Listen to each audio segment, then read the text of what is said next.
Hello everyone, welcome to the BM management classes presented by Damini. हम यहाँ पे UGC management paper 2 की तैयारी कर रहे हैं, जिसका हमने कॉर्पोरेट स्ट्रेटजी का पोर्शन शुरू किया हुआ था। अभी तक हम उसकी एक्सपेंशन स्ट्रेटजी और स्टेबिलिटी स्ट्रेटजी को कर चुके हैं। आज हम इस फाइनल वीडियो में उसकी रिट्रेचमेंट और कॉम्बिनेशन स्ट्रेटजी को करेंगे। So let's start our video.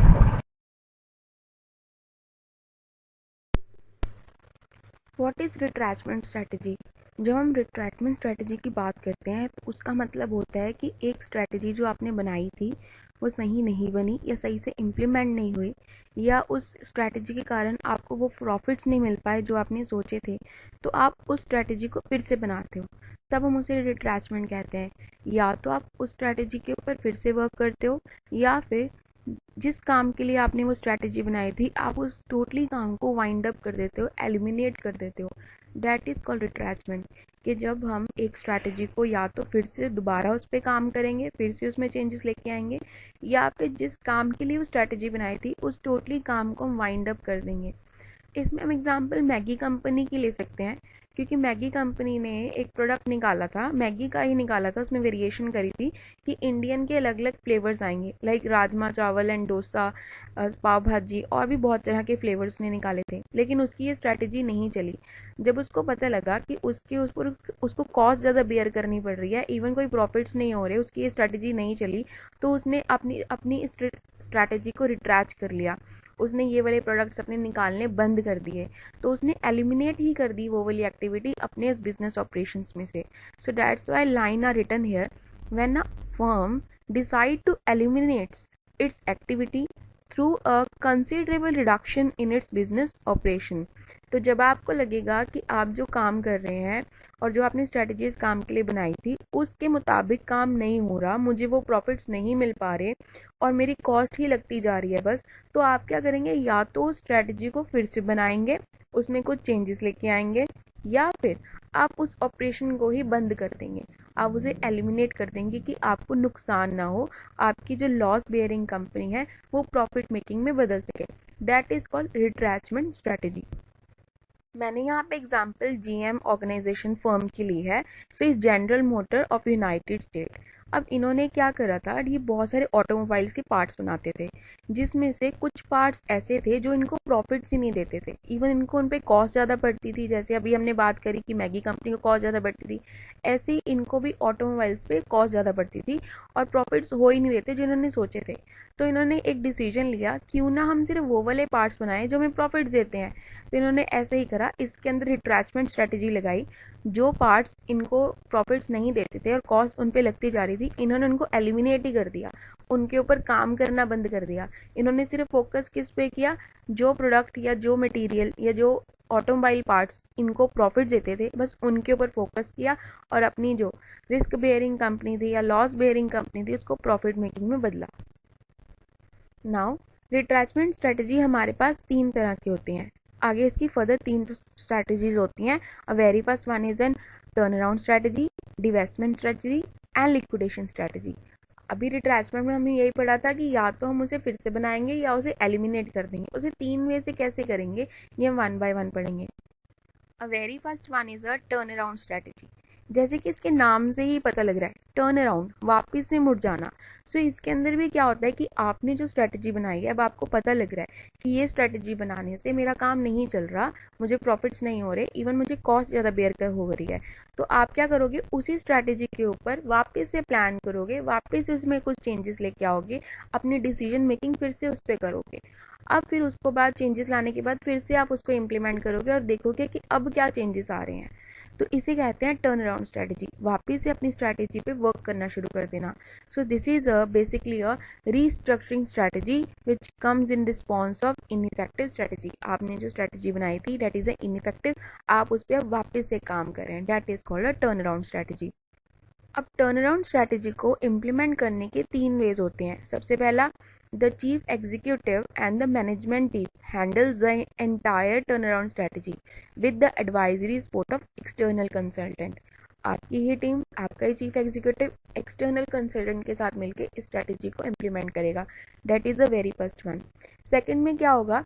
In another case the existing team withdraws a temporarily and executive consultant और turn around specialist in employ to do the job. आप एक specialist को higher करते हो जो इस स्ट्रैटेजी को इम्प्लीमेंट करेगा, इस पर वर्कआउट करेगा। थर्ड वन, आप अपना ही चीफ एग्जीक्यूटिव टीम हैंडलिंग को बदल देते हो, आप किसी और कंपनी के साथ जो कि हेल्दी वन है फर्म, उसके साथ आप मर्ज हो जाते हो कि आपकी जो सिक कंपनी है, सिक ऑर्गेनाइजेशन है, वो भी हेल्दी में बदल जाए। अब यहाँ पे मैंने टर्न अराउंड स्ट्रैटेजी के लिए ज़ायरॉक्स कंपनी के एग्जांपल लिया है, जिन्होंने टर्न अराउंड प्रोग्राम 2000 दिसंबर में चलाया था अपनी फर्म में। They changes their 1 billion cost into 4 billion sales of एस, मतलब रेजिंग करी थी उन्होंने 4 बिलियन की। 1 बिलियन की कॉस्ट को उन्होंने डिडक्ट करके 4 बिलियन की अर्निंग को इन्वेस्टमेंट में बदला था with the sales of acid existing non core businesses और ले ऑफ्स। सब्सिक्वेंटली अगस्त में उन्होंने अपने चीफ एग्जीक्यूटिव को फिर से रिपोर्ट जो दी थी 2001 में, वो लॉसेस की दी थी, बट फिर से उन्होंने अपनी स्ट्रैटेजीज में कुछ ना कुछ चेंजेस लेके आए और 2002 में उन्होंने फिर से अपने चीफ एग्जीक्यूटिव को एक प्रॉफिट वाली रिपोर्ट दी और उसके बाद वो स्टिल प्रॉफिट में ही अर्निंग करते रहे। So that is a turn around strategy कि आपको अब जब भी लगेगा कि अब आपकी ये सिचुएशन आ गई है कि आपने जो स्ट्रैटेजी बनाई थी वो वर्कआउट नहीं कर रही है, उसको आपको प्रॉफिट नहीं हो रहे हैं, तो आप कुछ ऐसा करेंगे, अपनी स्ट्रैटेजी में चेंज लेके आएंगे कि आपको फिर से प्रॉफिट हो जाए। इसके बाद हमारे पास आती है डिवेस्टमेंट। जैसे कि हम टर्न अराउंड में पढ़ के आए थे कि आप अपनी स्ट्रैटेजी में चेंजेस लेके आते हैं कि प्रॉफिट्स आए, लेकिन डिवेस्टमेंट में क्या होगा कि आपने अगर किसी प्रोजेक्ट में इन्वेस्टमेंट करी है और अगर आपको ऐसा लग रहा है कि इस प्रोजेक्ट से अब मुझे फ़ायदा नहीं हो रहा, मुझे नुकसान ही हो रहा है, तो आप उसे डिवेस्ट कर लेंगे। जो आपने पैसा लगाया है, अपने पैसे बस निकालेंगे और उसे चाहे किसी को बेच दें या वाइंड अप कर दें, वो आप पे है। So the firm follow the divestment strategy to shut down its less profitable divisions. जहाँ से उसे लग रहा है कि मुझे यहाँ से फ़ायदा नहीं हो रहा, नुकसान ही हो रहा है, तो आप क्या करेंगे, वहाँ उस इन्वेस्टमेंट में से अपने पैसे वापस ले लेंगे। That is called investment strategy of retrenchment one. यहाँ पे मैंने एग्जांपल टाटा कंपनी की ली है।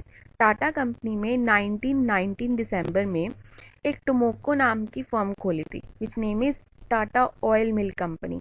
अब ये ऑयल बनाने के अंदर भी काम करने लगे थे, लेकिन एक टाइम के बाद इन्हें ऐसा लगा कि जो इन्होंने ये प्रोजेक्ट बनाया है इसके ऊपर इन्वेस्टमेंट करके इनको नुकसान हुआ है, इनको वो प्रॉफिट्स नहीं मिले जो इन्होंने सोचे थे, तो इनकी ये स्ट्रैटेजी काम नहीं आई।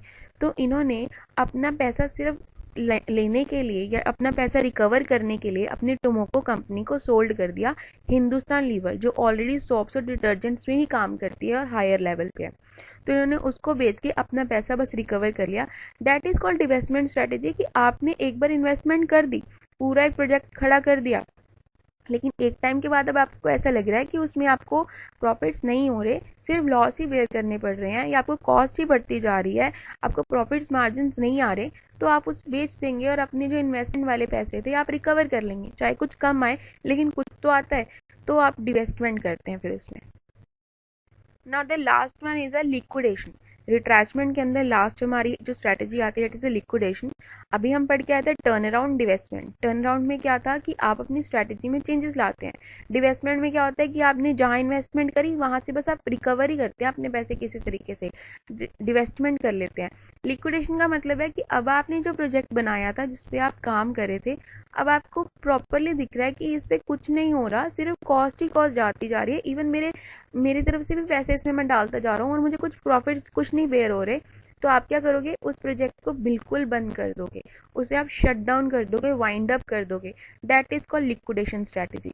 So this involve selling of specific business unit और शटिंग देम डाउन। जिसको आपको लग रहा है कि अब मुझे इससे नुकसान हो रहा है, तो आप क्या करोगे, उसे शट डाउन ही कर दोगे, बंद ही कर दोगे, आप कहोगे मुझे करना ही नहीं है। That is called liquidation strategy. यहाँ पे हमने एग्जाम्पल एकर्ड फार्मेसी की ली है। जेसी पैनी जो थे उन्होंने एकर्ड फार्मेसी चलाया था, that is a drug store, general drug store ये चलाया था, लेकिन इसको खोलने से उनको कोई फ़ायदा नहीं हुआ, उनको नुकसान ही बेयर करना पड़ रहा था कि ये चल नहीं रहा था। तो उन्होंने क्या सोचा कि इसके ऊपर फोकस करने के बजाय या इस पर पैसे बर्बाद करने के बजाय हम इसे बंद करते हैं। उन्होंने इसे बंद करा बिल्कुल ही और अपना फोकस पूरा का पूरा अपने कोर बिजनेस पे दिया और अपनी इंटरनेट एंड कैटलॉग सेल्स के ऊपर दिया, जिसके साथ उनके फिर प्रॉफिटेबल मार्जिन्स उनको आने लग गए। Now, the very last strategy of a corporate level strategy is a combination strategy.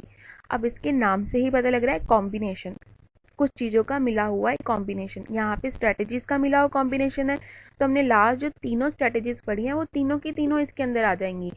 First सबसे पहली कौन सी थी हमारी, स्टेबिलिटी, देन एक्सपेंशन जिसे हम ग्रोथ भी कहते हैं, देन रिट्रैचमेंट।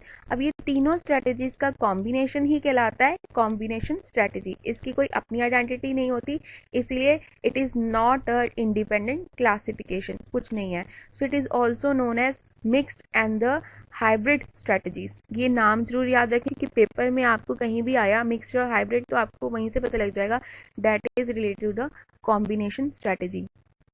कॉम्बिनेशन स्ट्रैटेजी जैसे मैंने आपको बताया कि तीनों से मिलकर बनती है, स्टेबिलिटी से, इन्वेस्टमेंट से, रिट्रैचमेंट से। अब ये कैसे है आपको आगे पता लगे।